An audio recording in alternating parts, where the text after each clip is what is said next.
నన్ను చాలామంది అడుగుతున్నారు, అన్న మార్కెట్లో ఎప్పటికీ డిమాండ్లో ఉండే స్కిల్ ఏంటి? ఆర్టిఫిషియల్ ఇంటెలిజెన్సా, డేటా సైన్సా, లేక కోడింగా అని. నేను యాబ్సల్యూట్గా వాళ్ళందరికీ చెప్పేది ఒకటే. సో అదే ఈరోజు ఈ వీడియోలో నేను చెప్పబోతున్నాను. ఈరోజు నేను మీకు ఒక సూపర్ పవర్ గురించి చెప్పబోతున్నాను. ఒక యూనిక్ స్కిల్. ఈ స్కిల్ కానీ మీ దగ్గర ఉంటే రెసిషన్లో ఉన్న, రెసిషన్ లేకపోయినా ఏ కంపెనీ అయినా మిమ్మల్ని వెతుక్కుంటూ వస్తుంది. మీరు ఏ ఫీల్డ్కి వెళ్ళినా మీ రెజ్యూమ్ రిజెక్ట్ అయ్యే ఛాన్స్ అస్సలు ఉండదు. Any company, any package, you can crack it. కానీ బాధ ఏంటంటే 90% పొద్దున్నే కాలేజ్కి లెగిసి వెళ్ళే స్టూడెంట్స్కి అండ్ జాబ్ వెతికే వాళ్ళకి కానీ ఈ స్కిల్ గురించి అస్సలు తెలియదు. సో ఆ స్కిల్ ఏంటని మీరు అనుకుంటున్నారా? ఆ స్కిల్ మరి ఏదో కాదు, ప్రాబ్లమ్ సాల్వింగ్. నేను ఏదో స్ట్రక్చరల్ డెఫినేషన్ చెప్తానని అనుకోకండి. సింపుల్గా చెప్తాను, వినండి జాగ్రత్తగా. మనలో చాలామంది సిస్టమ్స్ ముందు కూర్చొని వర్క్ చేయడానికి రెడీగా ఉంటారు. కానీ వర్క్లో ఏదైనా ఒక కొత్త ప్రాబ్లం వచ్చిందని అనుకోండి, వెంటనే చాలా వరకు అందరూ ఫ్రీజ్ అయిపోతారు. ఇది నాకు రాదు, నేను నేర్చుకోలేదు అని చెప్తూ ఉంటారు. బట్ కంపెనీస్కి కావాల్సింది టెక్స్ట్ బుక్ బట్టి కొట్టేవాళ్ళు కాదు. ప్రాబ్లమ్స్ వచ్చినప్పుడు దానికి సొల్యూషన్స్ వెతికినే వాళ్ళే మాత్రమే కావాలి. ఆలోచించండి. CEO నుంచి డెలివరీ బాయ్ వరకు ఎవరికి శాలరీ ఎక్కువ ఉంటుంది? ఎవరైతే బేసిక్ సిస్టమ్స్ని మెయింటైన్స్ చేస్తారో, మామూలుగా రెగ్యులర్ టాస్క్ చేస్తారో వాళ్ళకైతే శాలరీ ఎప్పుడు ఎక్కువ ఉండదు. ఎవరైతే పెద్ద పెద్ద ప్రాబ్లమ్స్ని సాల్వ్ చేస్తారో వాళ్ళదే డామినెన్స్, వాళ్ళకి ఎక్కువ శాలరీ అయితే వస్తుంది. సో ఇప్పుడు ఈ స్కిల్ ఉంటే ఇంటర్వ్యూస్లో ఎలా వర్కౌట్ అవుతుందో క్లియర్గా చెప్తాను, వినండి.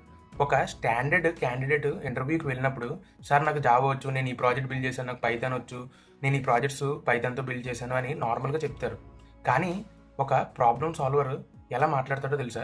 సార్ మా ప్రాజెక్టు కాలేజీలో అయితే నేను ఒకటి చేశాను, అక్కడ కోడ్ అయితే క్రాష్ అయింది, అవుట్పుట్ రాలేదు, నేను వెంటనే లాగ్ ఫైల్స్ చెక్ చేసి కోర్ ఎర్రర్ని డీబగ్ చేసి ప్రాజెక్ట్ని సేఫ్ జోన్లోకి తెచ్చాను అని మీరు ఒక ప్రాబ్లమ్ సాల్వర్గా చెప్పారంటే ఇంటర్వ్యూయర్కి అక్కడ మైండ్ బ్లో అయిపోతుంది. ఎందుకంటే కోడింగ్ ఎవరన్నా నేర్చుకుంటారు, కానీ టెన్షన్ సిచ్యువేషన్లో ఆ ప్రాబ్లమ్ని ఫిక్స్ చేసి ఒక సొల్యూషన్ కనిపెట్టడం, అలాంటి వాళ్ళనే కంపెనీస్ ఎక్కువగా అయితే వాళ్ళ కంపెనీకి అయితే సెలెక్ట్ చేసుకుంటారు. జనరల్గా టెక్ కంపెనీస్కి ప్రొడక్ట్స్ బిల్డ్ చేస్తున్నప్పుడు కాంప్లెక్స్ బగ్స్ వస్తూ ఉంటాయి.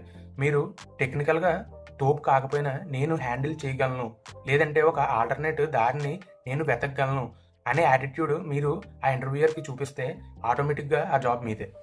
సో ఈ స్కిల్ని అసలు ఎలా డెవలప్ చేసుకోవాలి? సింపుల్.